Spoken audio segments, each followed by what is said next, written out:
Good afternoon, students. Myself, Dr. Shweta Awasthi, Brahmanand College. I will teach you botany. आपको पता होगा botany में 3 paper आते हैं. First paper diversity of bacteria, virus and fungi. Second paper algae, lichen and bryophyta. And third paper diversity of pteridophyta and gymnosperm. तो जो first paper है diversity of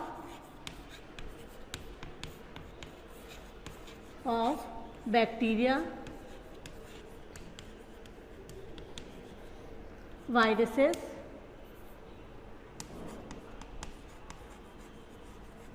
and fungi. इसमें जो फंजाई वाला portion है वो हम आपको पढ़ाएंगे. अब फंजाई में क्या आता है मेन, सबसे पहले general character,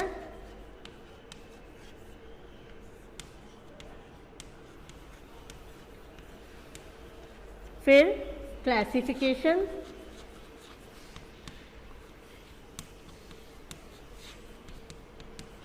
and third life cycle of fungi.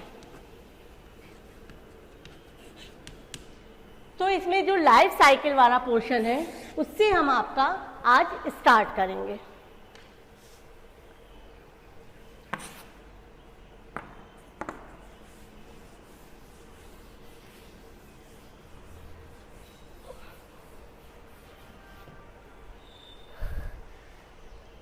सबसे पहले जो लाइफ साइकिल हम आपको आज पढ़ाएंगे वो है सिनकाइट्रियम इंडोबायोटिकम.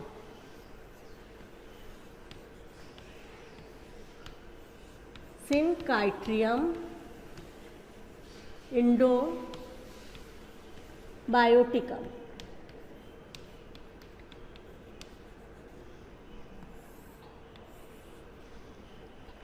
ये जो फंगस है, ये फंगस क्या डिजीज कॉज करता है? डिजीज कॉज करता है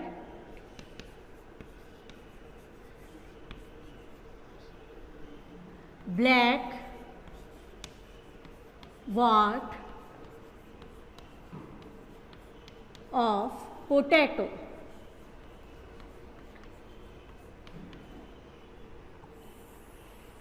तो ये क्या हो गया? फंगस जो है ये क्या हो गया? कॉजल ऑर्गेनिज्म हो गया. क्या हो गया? Causal organism.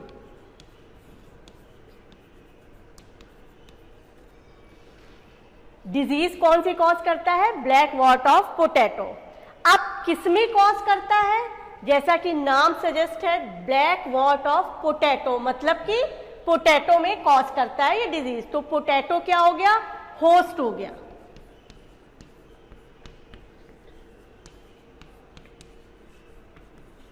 ठीक. अब आइए कि ये फंगस किस तरीके का होता है.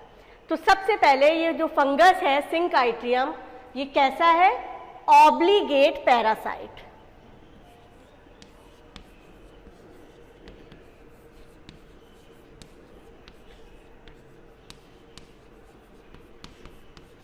अब ऑब्लिगेट पैरासाइट क्या होता है?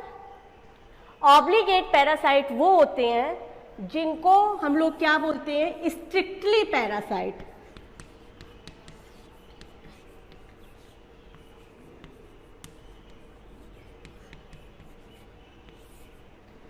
पहले ये समझ लीजिए पैरासाइट किसे कहते हैं. पैरासाइट वो होते हैं जो अपनी पूरी लाइफ साइकिल लिविंग और प्रोटोप्लाज्म पर डिपेंडेंट करते हैं. ठीक है, मतलब अगर उनको लिविंग प्रोटोप्लाज्म नहीं मिलेगा तो वो जिंदा नहीं रहेंगे. तो उस पर लग गया ऑब्लिगेट पैरासाइट. तो ऑब्लिगेट पैरासाइट वो हुए जो स्ट्रिक्ट पैरासाइट है, वो विदाउट लिविंग प्रोटोप्लाज्म के वो अपनी लाइफ साइकिल कंप्लीट नहीं कर सकते. ठीक. दूसरा सेकंड आ गया सिम्टम्स.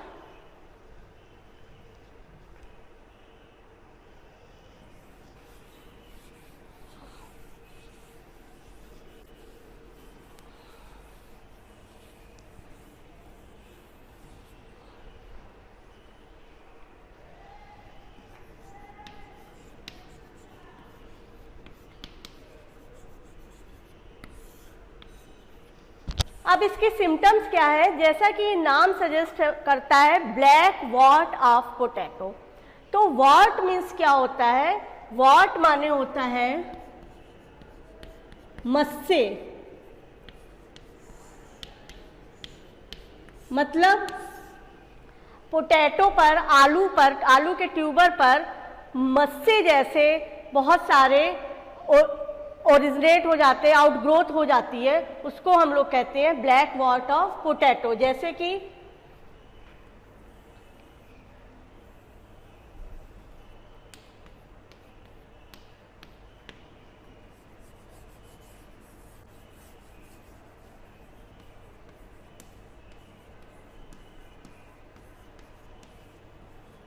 ये पोटैटो ट्यूबर है, इस पर डार्क ब्राउन या ब्लैक कलर के मस्से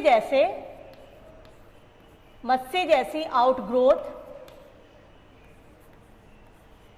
हो जाती है।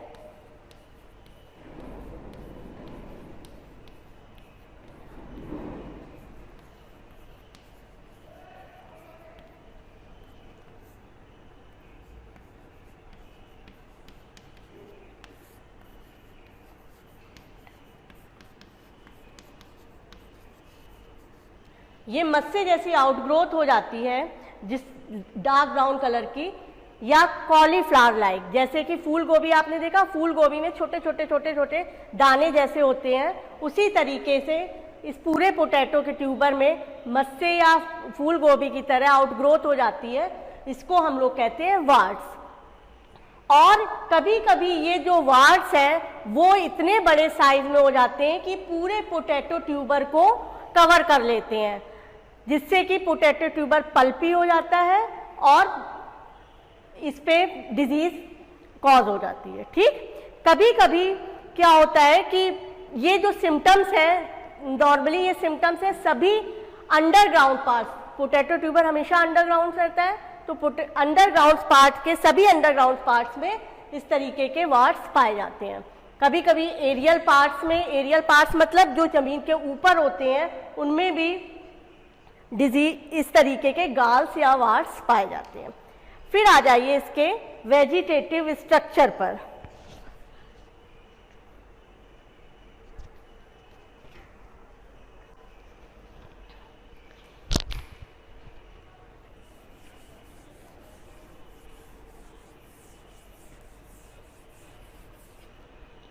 वेजिटेटिव स्ट्रक्चर,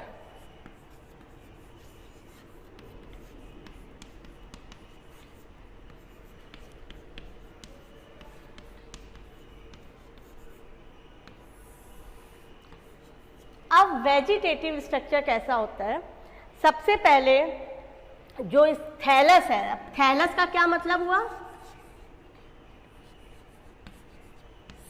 मतलब प्लांट बॉडी इसकी जो है थैलॉइड है, मतलब कि रूट, स्टेम और लीव्स में डिफरेंशिएटेड नहीं है। तो क्या मतलब हुआ इसका, plant body is not differentiated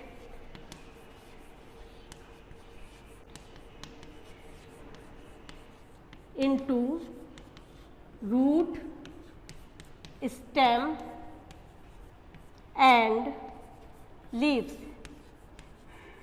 ठीक, तो सबसे पहले इसकी प्लांट बॉडी थैलॉइड होती है, थैलस होती है। अब ये थैलस कैसा होता है, यूनिसेलुलर।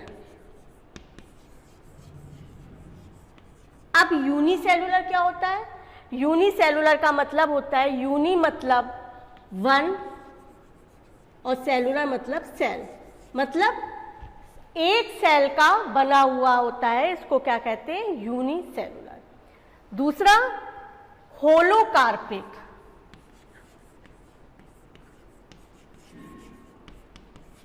अब इधर पर दो टर्म आते हैं, होलोकार्पिक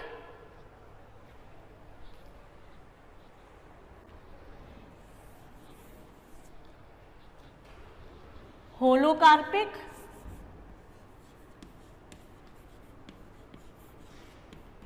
और यूकार्पिक। अब होलोकार्पिक क्या होता है? होलोकार्पिक में जो आपकी वेजिटेटिव बॉडी है, मान लीजिए ये वेजिटेटिव बॉडी है प्लांट की, तो ये पूरी वेजिटेटिव बॉडी रिप्रोडक्शन के टाइम रिप्रोडक्टिव यूनिट में बदल जाएगी। Whole vegetative body convert into reproductive unit।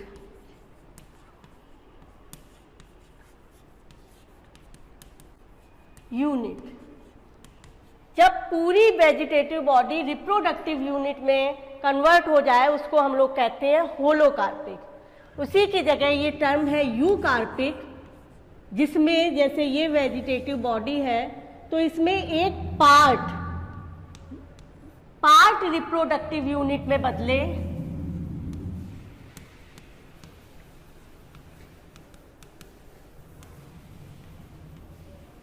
और रेस्ट बॉडी जो है वेजिटेटिव रहे।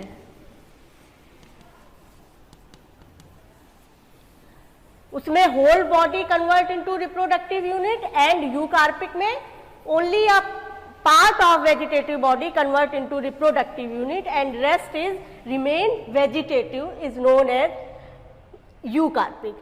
तो ये जो होलोकार्पिक है यहाँ पर इसका बहुत ज़्यादा महत्व है, क्योंकि कभी कभी इसमें क्या होता है कि डायरेक्ट फंगस का नाम नहीं पूछा जाता कि सिंकाइट्रियम की लाइफ साइकिल लिखो, ये एग्जाम में नहीं पूछते। कभी कभी ऐसे घुमा के पूछ देते हैं कि किसी एक होलोकार्पिक फंगस की लाइफ साइकिल लिखिए। तो आपको पता होना चाहिए कि जो सिंकाइट्रियम इंडोबायोटिकम है वो एक होलोकार्पिक फंगस है। दूसरा नेक्स्ट आ जाइए, जो इसका प्रोटोप्लाज्म होता है वो नेकेड होता है। कैसा होता है? प्रोटोप्लाज्म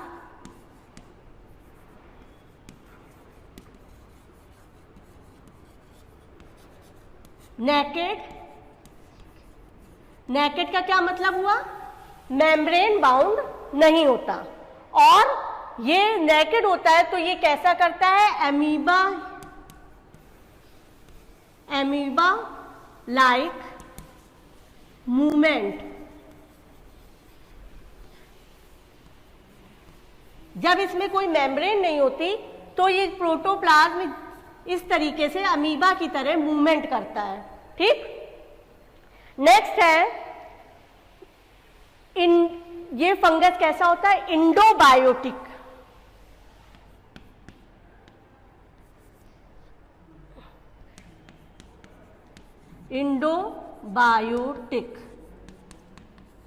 इंडोबायोटिक और कहाँ रहता है? Epidermal cells of the host. Endobiotic and lives in epidermal cells of host. अब इंडोबायोटिक का क्या मतलब हुआ? इंडोबायोटिक का मतलब होता है कि ये अपनी लाइफ साइकिल होस्ट के अंदर पूरी कंप्लीट करे। It is known as endobiotic. और ये कहाँ रहता है? जो होस्ट यानी कि पोटैटो है उसकी एपिडर्मल सेल्स में रहता है। अब आपको पता है कि ये नेकेड प्रोटोप्लाज्म होता है, लेकिन जब ये इन्फेक्शन कॉज करता है तो आफ्टर इन्फेक्शन ये अपने प्रोटोप्लाज्म जो है इसका अपने चारों ओर एक थिन मेम्ब्रेन बना लेता है। ठीक। तो ये आज आपका वेजिटेटिव रिप्रोडक्शन हो गया, वेजिटेटिव स्ट्रक्चर हो गया। अब नेक्स्ट टर्न पे हम आपका इसमें आगे रिप्रोडक्शन स्टार्ट करवा